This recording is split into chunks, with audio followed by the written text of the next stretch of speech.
What's the true cost of distractions and disruptions for your insurance agency today? Not only the financial cost, which is significant, but the cost in terms of emotions and relationships and devaluing the most important thing that your agency has, which is time.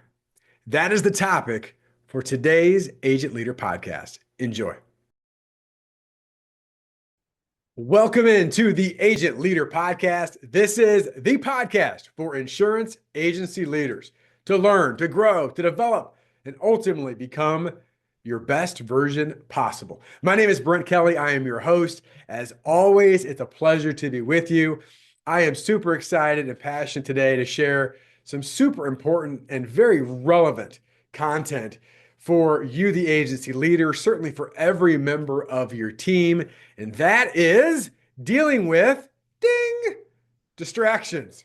Yeah, I did a very bad ding there to resemble a text message. In fact, the first time I started recording this podcast, this is my second take. I'll be very honest. I started recording it and I left my do not disturb off of my computer, and I got like 3 text messages. And I said, "Oh my gosh, maybe I should have just left it," and said, "See, there you go." So distractions are everywhere. In fact, we know that every single day we are going to encounter distractions. Now, some of these distractions may be external. Knock, knock, knock. Do you have a minute? Or again, someone calling you, or it could be the fact that you have your notifications on. I'll talk about that later.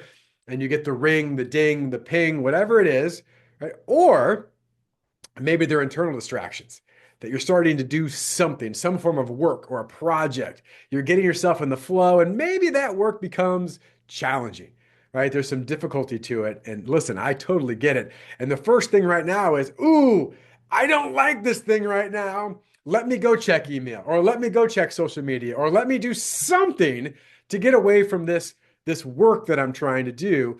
And the fact that basically every single human being, I shouldn't say human being, that's probably an overstatement, but most of us certainly in North America and in any developed country at this point probably have one of these, aka a smartphone, in our pocket or in front of us or next to us, means that we have more information, more data, more distractions than ever before.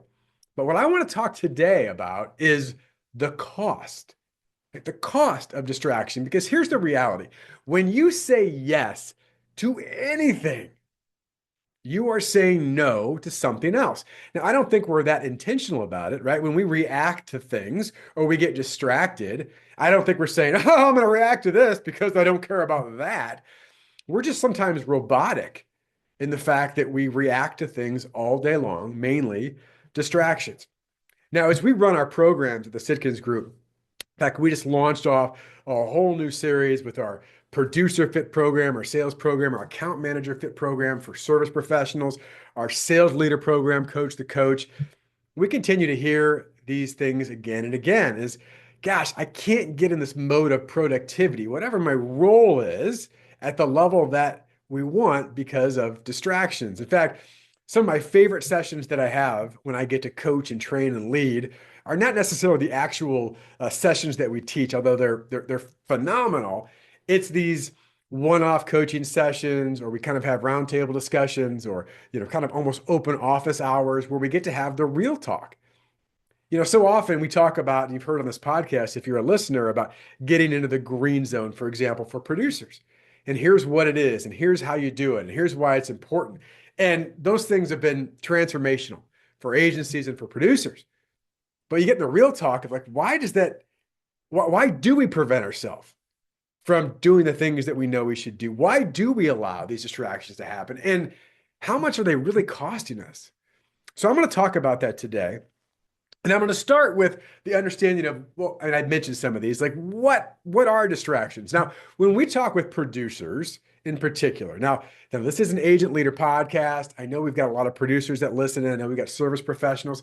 I'm going to use producers a lot in today's episode because it's an easier example or easier analogy. I know leaders, you're going to have your own zones. In fact, when we teach at the Sitkins Group, we have producers have the green zone.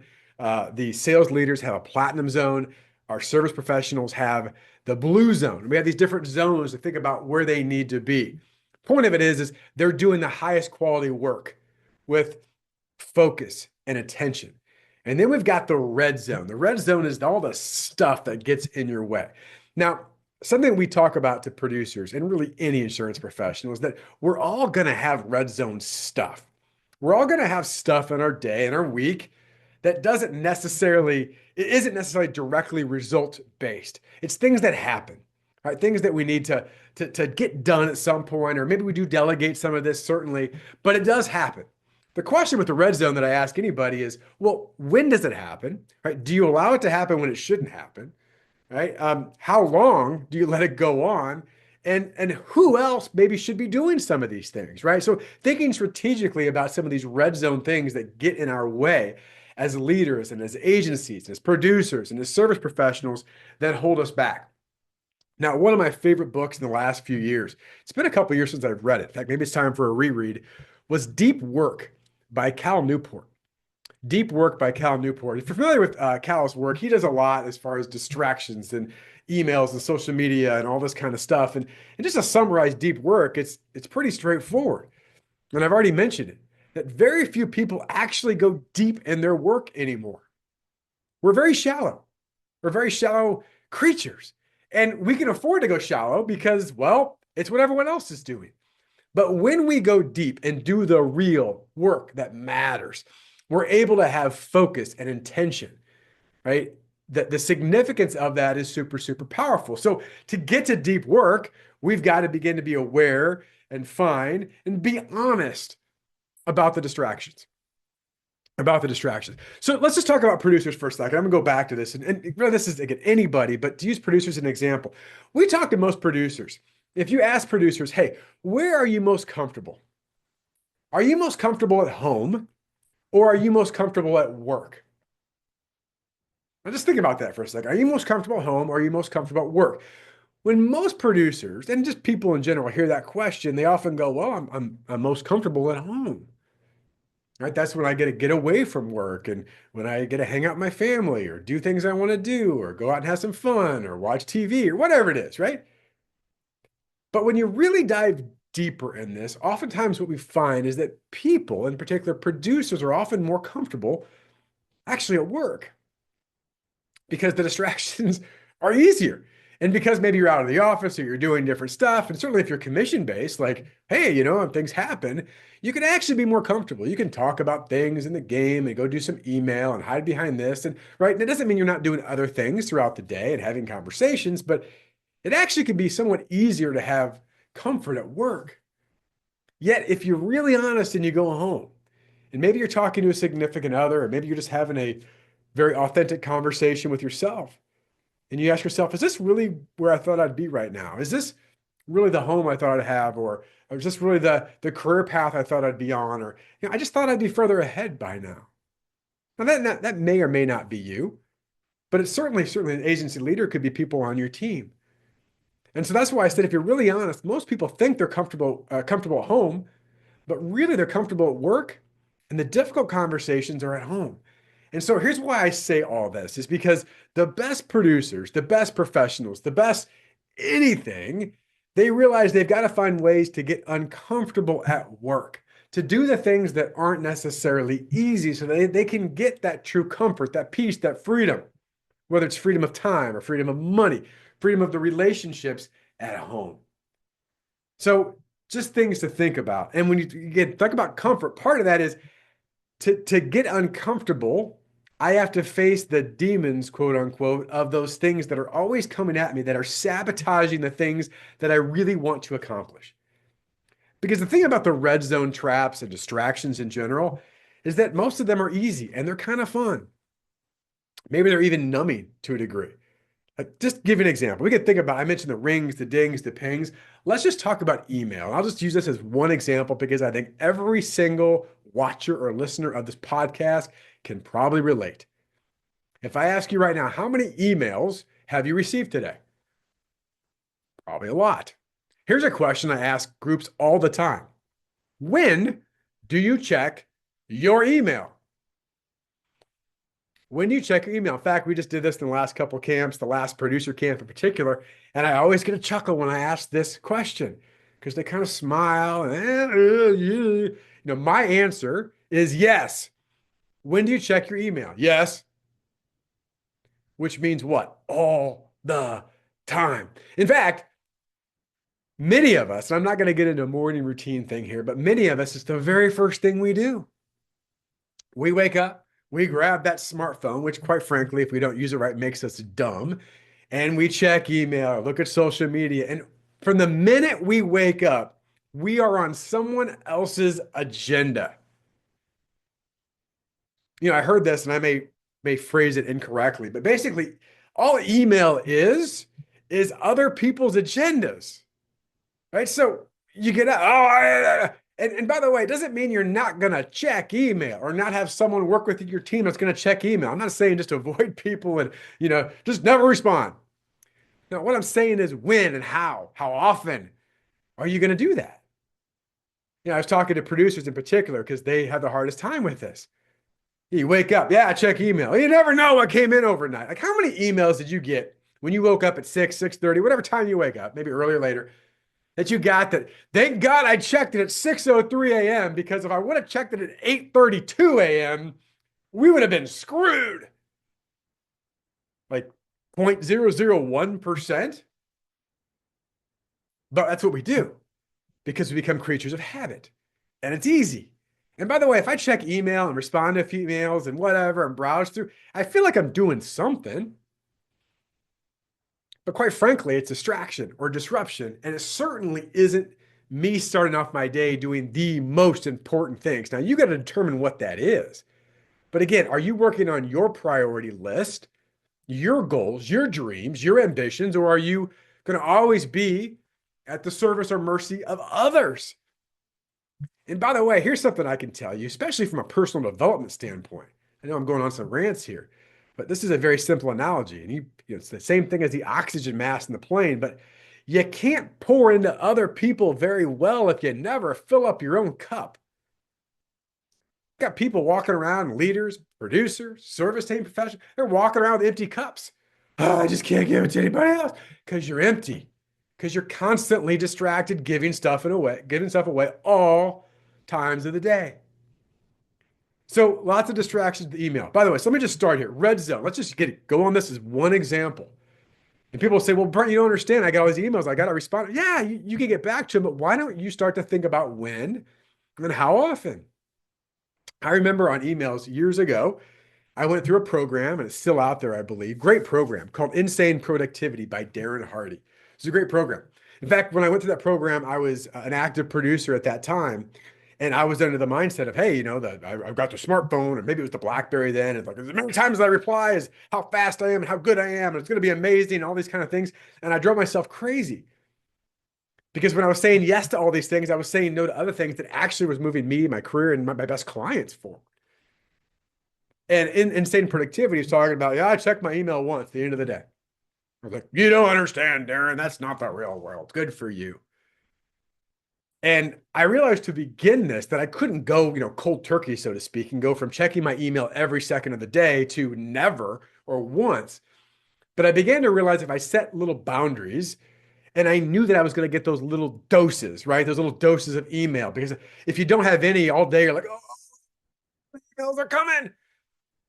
Then I started by doing 3 doses of emails. It's an example of scheduling red zone time intentionally so that I can have more productive green zone time. So I want you to begin to think about all these disruptions that you as a leader or your team is facing. These are great conversations, by the way, as a leader. What things are holding you back? What distractions are getting in your way? How can I help you navigate things?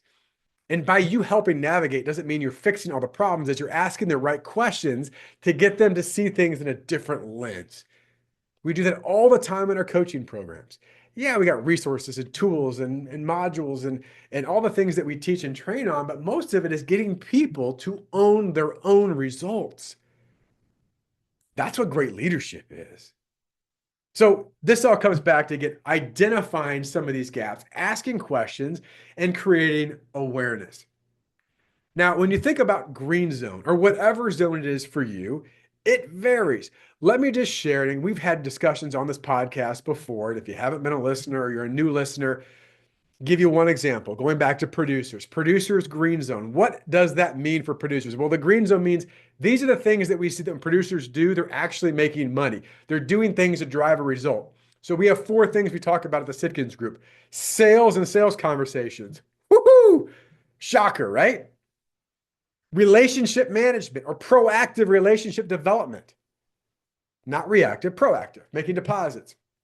Continuations, which is another way of saying proactive renewals, right? So we're being proactive in this area. And pipeline development, growing your pipeline, working on your pipeline. So sales, relationships, continuations, and pipeline development. Those things we know that producers should be doing. And when they're doing it 80% of the time, they win at super high levels. Why? Because they're actually in the game doing the things that matter. And then when you have a number of conversations with producers, what you realize is that what you typically see is on an agency team, for example, that, hey, I've got 10 people, for example, 10 producers on my team, but 8 of them are part-time producers. So we've got to identify what are the red zone things that are getting in their way. And there could be a number of things, but oftentimes we'll see things like what? Well, they're caught in the service trap, or they're caught in the email trap, or they're caught in their own distractions, or whatever. But we've got to really identify and own those, right? And own those. So let me share an example, a numerical example that might help put some context. One of the things that we talk about in our programs is that people buy emotionally, right? People buy emotionally. And when you think about people buying emotionally, think, okay, well, it's me or our team selling a product or a service. Right? In fact, when we talk to producers, we talk about that idea, right? People buy emotionally. Your clients or future clients will buy emotionally, and then they will justify that purchase intellectually. And we could probably all think of examples. Think about the last purchase that you've ever made, a big purchase, big purchase. And I bought that car. Well, did you buy it with intellect or with emotion? And some, oh, well, it was a great deal. Then what we really buy is, I like the way I look in the car. I like the way that car makes me feel. Right? I like that it goes fast. I like that it looks cool. I don't care what it is. There's some emotional context to that. And then we put the pieces together. It was a good deal. I got a good, whatever. The finance rate was low. You going down the road, right? It gets great gas mileage, you name it. The same is true with ideas. People buy ideas emotionally and they justify intellectually. We could talk about green zone and all these kind of things and go, this is why you should do it. Here's the plan, how you do it. But if you don't buy into it, if your belief system doesn't correlate, you're not going to make those changes. Because here's the thing about productivity in the green zone. It's super simple. Like the concept is easy. The concept, hear me out. The concept is easy. The application is really hard because there's this thing called life. There's this thing called the human emotion. There's things called disruptions, distractions, all these things I already talked about that happen all the time. So I want to put an emotional context to this idea, because if I say, hey, here's what you do, it makes sense. But let's put this backwards. And as far as the numerical amount, that's going to be up to you. But imagine if you started the year with a certain amount of money, okay? And it's good. Like it's if you're thinking about your goal for this year of what you wanted to earn, right? Let's just put that out there. Here's the goal that I want to earn this year. Again, if you're commission based, right, you go out and achieve it. Or if in leadership role, you work your way up, but here's what I want to earn. Here's what I want to make. Great. Now, instead of striving to that goal, so to speak, how about you start with that in mind? They give you that money to start the year. I have this big audacious goal that I want to make money wise, and I'm just going to give it to you on January 1st. Boop, boop, there you go. Boom. Now, here's what we're going to do. We're going to diagnose green zone hours, like true productivity hours. And every hour that you should be, to get to where you need to go, you get distracted, disrupted, you choose something else instead of the things that are most important. We're going to take that hour's worth of salary or commission, however you want to define it, away from you. No soup for you, okay? Seinfeld friends. You don't get that. So let me give you an example, and I'll kind of lay this out. And again, agency leaders, these could be some great conversations, certainly have with your producers. Producers, if you're listening, this could apply directly to you. Service professionals, maybe not as direct, but you'll get the context. So let's talk about this. Give you an example. There are 168 hours in every week. Everybody. We all have the same amount of time in every week. 168 hours. That's 100% of the week. 40 hours a week is 24% of your week. So a normal average American work week, maybe you're more, maybe you're less, is 40 hours a week, which it leads to 24% of your week. We challenge producers. Again, I'm going to keep this producer focused right now, but I think this could apply to you in different ways. Find your number. Challenge producers to have 20 hours a week, 20 out of all of 168 that are focused specifically on green zone / results-based stuff. Right? So here's how this works. 20 hours a week at my best, doing my best work, the things that really matter. Because what can happen is you could work, oh, I worked 60 hours last week, and maybe 8 of them were really the things that mattered, but you were busy. So we're going to talk about 40 hours, just using it as a context. Can we get 20 hours at our peak, at our best, with the things that matter the most? By the way, how many weeks a year are you going to work at that level? Where we give you 20 hours a great week. Oh, 52, Brent. No, you're not. 50, Brent. No, you're not. 48. No, you're not. Let's just say this. We're going to give you 10 weeks you screw up, or you're sick, or you're on vacation, or there's holidays. Back to what I said before, you just didn't have a good week. Okay. So 42. We're asking for 42 out of 52 weeks, where 20 out of the 40 hours you're doing the stuff you should be doing at the highest level. That means that you have 840 green zone high leverage hours every year. 840. Just break this down. 840. So what's the value of each hour? Well, that depends on how much you want to make. So this is where it becomes super easy. Put in, using this example, how much money that you want to make, your goal to make this year is. I'll give you some examples. Maybe you want to make $150,000 this year. That means, based on this math, that every hour is worth $178. Brent, I want to make $250,000. Great. Every green zone hour is almost $300 an hour, $297 an hour. Brent, I want to make $500,000 a year. Yeah, now we're talking. Let's get there. That's $595 per green zone hour. So here's how this works. I'm going to give you that money at the beginning of the year. But every hour that you should be doing green zone stuff that you neglect or get distracted from, I'm going to pull that money away. It's gone, right? Now, maybe that's a silly example.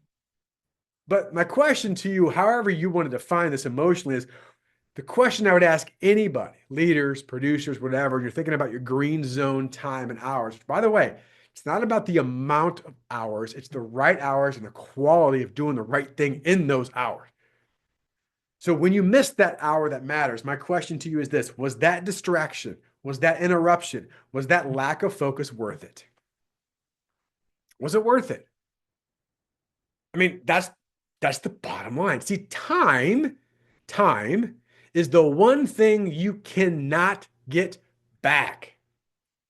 Agency leaders, hear me. Being able to explain this with your team, certainly those commission-based producers, but being able to have this conversation, listen, what I want to help you do is maximize the one thing that you can't get back, and that's time. That's your time. And is it worth it? Is that distraction worth it? Now, by the way, I'm not saying anybody's going to be perfect on this. This is a matter of just being aware. I know myself, I'm like, listen, I had this thing scheduled. This was important. And all of a sudden I got that email, or I checked the email when I shouldn't, or I started looking at this thing, or I got distracted. And, listen, I struggle with this. I'm going to give some examples of specifically how to address this in a minute, but it's very easy, especially in today's world. Like I said, you pick up this smartphone, like, it is a computer. We all know that. Every social media outlet, every email, every rabbit hole you want to go down is right next to you. You want to get distracted? Just have it. Hey, go walk into an airport. Go walk into a restaurant. Go walk anywhere and look at people. They're all glued to that thing. Now, I'm not trying to disparage them or you. I mean, it's fine. There's great stuff you can do. And I don't know what they're, at that moment, what everyone's doing, but I just keep thinking about this. I mean, this could be applied at home. I share a story, and I haven't actually shared this in a long time. I used to share it in trainings all the time about the level of focus. My second daughter, Abby, she's 17, almost 18 years old. She's a senior in high school. And I think she was like 7, 8 years old. This is a long time ago. It's like 10 years ago. And we were sitting at my kitchen table, like we often do as a family. Not as much as we like to, because kids get busier and busier, right? If you get kids, you know that. Right. But we're sitting at the kitchen table, and I had that smartphone on the table. It was kind of off to the side, but it was on the table. And, we're sitting down for dinner, and there's my phone, which, by the way, what a great example that is, right? As a dad. And the phone buzzes. What do you think I do? I pick it up. I look at it. I had an email. An email. Was it important? No. Was it urgent? Not really. But I went ahead and just replied to it because, why not? We're just sitting at the dinner table. And my daughter, Abby, I didn't even see her at the time. She'd walked around the table and she was next to me on my shoulder. And if you have someone that's in your presence, sometimes you don't see them, but you just kind of feel them. All of a sudden, I felt her presence. I looked up and I was like, oh, Abby, hey, what are you doing, hon? And she said, Dad, do you think for tonight at dinner, we could be the most important thing in your life? Never forget that. Now, I'm not here to tell you I've been perfect at that. Remember when I said if you say yes to something, you are inherently saying no to something else. It's not always about money, but what's the value, for example, in that story of my family? If you ask me, who are the most important people to you on this earth, Brent, I'd say my family. It's my family. And if I was coaching myself, I'd say, really? Here you are, these special moments, these kids grow up fast, these opportunities don't last forever. And here you are, Mr. Family Guy, checking your phone and your email when these most important people are 2 and 3 feet from you in your presence. Listen, with distractions and interruptions, the point of it is it's easy. It's easy to get sucked into it. It's easy to miss the most important thing you could be doing for your career, right? For your clients, for your future clients. It's easy. But when you say yes to that, to the distraction, you're saying no to those things that if you told other people were the most important thing to you. So I say all that to this. Agency leaders, ask yourself this. Producers, ask yourself this. Service professionals, ask yourself this. And for all of you that are coaching and leading other people, ask your team this. What's most important to you? Why? Why? Why? The great book Start With Why by Simon Sinek. It's been around for a very long time. He has the YouTube or the TED Talk that's been out there forever. It's so good because it's so simple, yet it's so hard.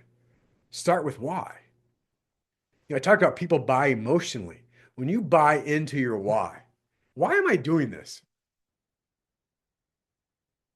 Why am I doing what I'm doing? And you really get to the heart of why it matters. And again, everybody's going to have their own reasons. It could be for your family or career, or you want to give back, or you want to maximize yourself as a human being. There could be a number of things, and keep diving deeper in that. When you find the why and you tap into the why, the what becomes so much easier in the sense of doing anything else but what you agreed to doesn't make any sense anymore. And we have to have these aha moments sometimes. The story I just gave you at the kitchen table is an aha moment. Like, my life changed after that. It doesn't mean I'm perfect, but I have to ask myself, what am I doing? And I know oftentimes, for example, and going back to the producers, we hear like, oh my gosh, what have I been doing with my time? How am I allowing distractions and disruptions and lack of focus to take over my life and sabotage me, as we talk about at Sitkins Group, from becoming my best version possible? All right, so let me give some very practical things, again, examples. I'm hoping so far what I've talked about has hit something and go, oh, you got me thinking about that, Brent. But here's some simple things. Simple, not easy. Simple, not easy. I would challenge you as a listener, and every one of you, regardless of your role, that before next week begins, and you can do this anytime. I love doing this on Friday. But before I wrap up my official work week on Friday, is that I've already got next week all diagrammed and focused around my green zone stuff. That always comes first. Stephen Covey talks about this, and I'll rephrase it my own way. I think average to good performers prioritize their schedule, right? So you look at all the stuff that's on there and you kind of prioritize your schedule. The best performers schedule their priorities. First things first, as Stephen Covey talks about. This needs to go here first. Right? For producers, if I got a 2-hour gap on Tuesday between 9 and 11 a.m., I have two options. I leave the gap and go, I got time to catch up on stuff. Or I say, what best fills that gap before that gap starts to catch up with me? Well, let's do pipeline development. What does that mean? I'm going to do these three things in pipeline development from 9 to 11 a.m. on Tuesday. Great, schedule it. And you got to determine what that is. Because if you hope that next week you'll just suddenly be wise and 9 to 11, just do the right thing, you're lying to yourself. Allow yourself to be intentional in these areas. So start and plan every week before it begins. Number two, within this is super important. By the way, it's easy to put stuff on your calendar. It really is. I mean, to put it in there. Have you ever set up an appointment like 2 months from now? That's easy. I got that thing 2 months from now. And then you get the week before, you're like, what was I thinking? I don't want or need to do that. So putting stuff in your calendar is easy, but being intentional with what goes in it. And then here's the key point. Keeping that appointment with yourself like you would, for example, with your best client. It's amazing how you could put in a 90-minute block or 2-hour block, for example, of pipeline development, specific things you want to do, and how that time comes around and you go, it wasn't a big deal. I'll get to that later. Yet if you had a great client, right, a big client or a future opportunity, would you no-show them? Of course not. Of course not. And here's the last thing I want to share, and this is where I think the transformation really goes in. This is not there's no magic bullet here. There's no secret sauce to this. To me, it's awareness, it's growth, it's development. When I said at the beginning of this podcast, this was the podcast to help you grow and develop, right? This is the growth and development. And here's an area to do it. Debrief each week. So I'm going to start off by saying, okay, let me get next week set up. What makes next week a great week? Now, this does not mean you're not going to have stuff that happens. Like, there are things that happen. Just because you design it doesn't mean it's guaranteed to happen, but you got to at least be intentional with that. The other part of it is debrief each week. Okay, I got to the end of the week. How'd I do? You know what? I kept 7 out of 8. What happened in the one? Okay, how do I learn from that? Right? Debrief, learn, adapt, evolve, grow, get better. Be honest with yourself. Be honest with yourself. Don't lie to yourself, but also don't kick yourself. Just be honest. Okay, I fell short here. Now, if you have an accountability partner, this is even better because you're both in it together. Hey, how do we help each other get better? But at a minimum, debrief yourself. Hey, what worked? What didn't? How did I do this? And how do I get better? What's the next step I can take? Right? Those are tangible actions that you can all take. So listen, if you can't hear my passion, I'm passionate about this because this stuff is so important and it's the real talk. You think about producers and leaders and just in general, the people we work with, it's not that they don't know what to do in some cases. It's why don't they do what they know they should do? Well, because there's mindset issues, because there's habit issues, because we haven't really been honest with ourselves. We haven't been able to discipline ourselves in different areas of our life and in our business, right? That's what being that best version possible is all about. It really is. So I was saying, what would the best version of myself do in this situation? And how can I improve that? Listen, I want to thank you for being a listener of this podcast. I love the interviews. In fact, I've got some really cool interviews coming up, both with some of my team members and coaches, but as well as some great outside interviews with some of our members. I have an author coming up. I'm so excited to interview and share some of his wisdom and some of the things that he's learned in working with high-level achievers. If this podcast has added value to you, hit the like, hit the subscribe. I'd appreciate it. Because my message, my mission is to help agencies and professionals and leaders become that best version possible. And we appreciate you. Listen, we're also here to help you as an agency. If you want to learn more about what we do at Sitkins Group, just go to sitkins.com. We'd love to start a conversation and to help you and your agency identify blind spots. And by the way, you're probably doing really good, but what's that next level? And what does it mean for you and your agency? I wish you all the best in your success. Thanks so much for listening. Take care.